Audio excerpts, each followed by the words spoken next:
2024 ইলেকশনে বিজেপির যে হার নিশ্চিত সেটা বোঝা যাচ্ছে সাম্প্রতিক বিজেপির কার্যকলাপ নিয়ে।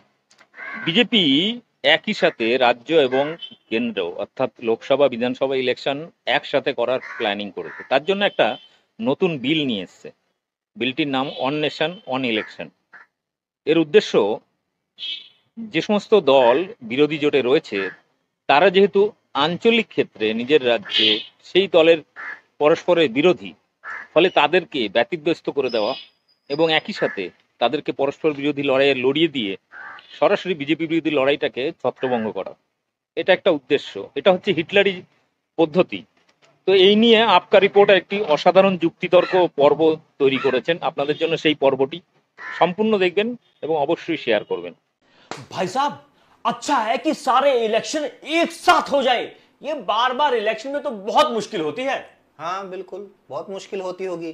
बार बार इलेक्शन होते हैं, बार बार दंगे करवाने पड़ते हैं। इससे अच्छा तो 5 साल में एक बार दंगे करवाओ और इलेक्शन जीत जाओ। देखा भाई साहब, मीडिया वाले बोल रहे हैं कि मोदी जी देश में वन नेशन वन इलेक्शन लागू कर सकते हैं। हाँ सही है, वन नेशन वन इलेक्शन आज ये लागू करो, कल को one nation one party, one nation one leader, one nation one language, और आखिर में जो असली मकसद है वो लागू कर दिया जाएगा, one nation one businessman, Adani. भाई साहब, आप लोग हर बात में इतना नेगेटिव क्यों सोचते हो? आप लोग ये क्यों नहीं सोचते कि एक साथ इलेक्शन होने के कितने फायदे हैं? कितने फायदे हैं? अरे, जो बार बार चुनाव पर करोड़ों रुपया खर्च होता है, बार बार चुनाव पर टाइम वेस्ट होता है, वो सब बचेगा। चुनाव पर टाइम वेस्ट होता है? अबे लोकतंत्र ने नागरिकों को यही तो सबसे बड़ा अधिकार दिया है, चुनाव, और तुम लोगों को ये टाइम वेस्ट लगता है? ये वन इलेक्शन लागू हो या ना हो, लेकिन ये जो तुम लोग चुनाव को देश पर बोझ और देश के दुश्मन की तरह पेश कर रहे हो ना, इसकी असली वजह जनता को बताओ। चुनाव देश का दुश्मन नहीं, लोकतंत्र का सबसे बड़ा त्योहार होता है। सच्चाई यह है कि चुनाव ही वो वक्त है जब जनता को जनार्दन समझा जाता है। चुनाव ही वो वक्त है जब नेताजी को जनता की सुननी पड़ती है, जब नेता को जनता के पैरों तक में पड़ना पड़ता है। लेकिन चुनाव की वजह से विकास कार्य भी तो ठप पड़ जाते हैं। झूठ।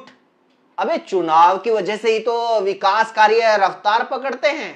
चुनाव ही तो वक्त है जब ताबड़तोड़ शिलान्यास और उद्घाटन होते हैं, दिन रात सड़कें बनती हैं, अटकी पड़ी भर्तियां निकलती हैं, अटकी पड़ी ग्रांट जारी होती है, जनता की अटकी पड़ी मांगे मानी जाती हैं। चुनाव ही तो वक्त है जब महंगाई के फायदे गिनवाने वाले महामानव प्रधानमंत्री को भी गैस सिलेंडर और पेट्रोल डीजल सस्ते करने पड़ते हैं। अबे चुनाव ही तो वक्त है जब किसानों के खातों में रुपए डालने की स्कीम चलाई जाती है, महिलाओं को रक्षाबंधन के गिफ्ट दिए जाते हैं। इसलिए जनता की भलाई इसी में है कि 5 साल में एक बार नहीं, बार बार चुनाव होने चाहिए। आज लोकसभा का चुनाव हो और 1-2 साल के बाद विधानसभा का चुनाव होना चाहिए, फिर 1-2 साल के बाद नगर पालिका का चुनाव आ जाना चाहिए, और बीच बीच में उपचुनाव होते रहने चाहिए, ताकि नेताजी को बार बार जनता के बीच में आना पड़े, अपने काम का हिसाब देना पड़े। ये ना हो कि 5 साल में एक बार दंगे करवाए और चुनाव जीत गए, जाति धर्म के नाम पर वोट मांगे और 5 साल के लिए गायब।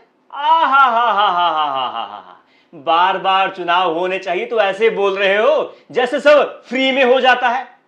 पता है चुनाव पर कितना खर्च होता है? चुनाव पर खर्च? किसका खर्च? सरकार का, जनता का, या राजनीतिक पार्टियों का? पैसा तो जनता का ही खर्च होता है।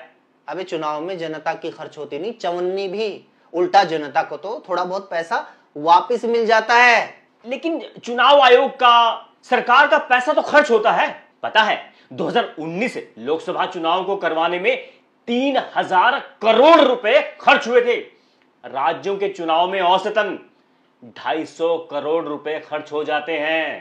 तो लगभग इतना ही खर्चा तो एक साथ चुनाव करवाने में भी आएगा, क्योंकि चुनाव आयोग सारा काम पहले से ही मौजूद सरकारी कर्मचारियों से ही करवाता है। इलेक्शन ड्यूटी वाले टीचर भी वेतन भोगी होते हैं और सुरक्षा कर्मी भी। चुनाव के लिए कोई नई भर्ती नहीं की जाती।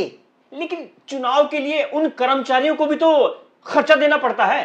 अच्छा, 272 लाख करोड़ रुपए की जीडीपी वाला देश कर्मचारियों के छोटे मोटे चाय पानी के भत्ते से बर्बाद हो जाएगा? अबे पूरे इलेक्शन पर जितना खर्च होता है उससे कई गुना ज्यादा खर्च तो प्रधानमंत्री के ये हरी झंडी दिखाने वाले फालतू के राजनीतिक कार्यक्रमों में खर्च हो जाता है। इससे कहीं ज्यादा खर्च तो देश को बर्बाद करने वाली मीडिया को विज्ञापन देने में कर दिया जाता है। अगर सरकारी दावतों में खाने पीने के मेन्यू से एक आइटम कम कर दें तो इलेक्शन खर्च से ज्यादा रुपए बच सकते हैं। या नहीं तो ये जो राशन के थैले से लेकर टॉयलेट के मग्गे तक के ऊपर पीएम की फोटो छापने का जो भूत चढ़ा हुआ है, अगर सरकार ये भी बंद कर दे तो इलेक्शन से ज्यादा खर्च बच जाएगा। सच बात यह है कि चुनाव में खर्चा होता है उस नेता और पार्टी का जिसने काम नहीं किया हो। खर्चा होता है उस पार्टी का जिसे बार बार विधायक, सांसद और पार्षद खरीदने पड़ते हैं, जिसे बार बार वोट खरीदनी पड़ती है। वरना तो जिस नेता को अपने आप के ऊपर भरोसा होता है वो तो मीडिया वालों को विज्ञापन तक नहीं देता। सच्चाई ये है कि जो लोकतंत्र चुनाव से डरता है वो ज्यादा दिन जिंदा नहीं रह सकता। और जिस जनता को चुनाव बोझ लगता है वो खुद के सबसे बड़े अधिकार वोट को इस्तेमाल ही नहीं करना जानती। ये वन नेशन वन इलेक्शन के एजेंडे को चलाकर तुम लोग ऐसी ही जनता बनाने की कोशिश कर रहे हो। वैसे एक बात तो है, एक साथ इलेक्शन होने का कुछ और फायदा हो या ना हो, हरियाणा वालों को पक्का फायदा है। वो क्या भाई साहब? अरे अपने हरियाणा से इस खट्टर की 6 महीने पहले ही विदाई हो जाएगी। बिल्कुल भाई साहब, यही तो मैं समझा रहा था।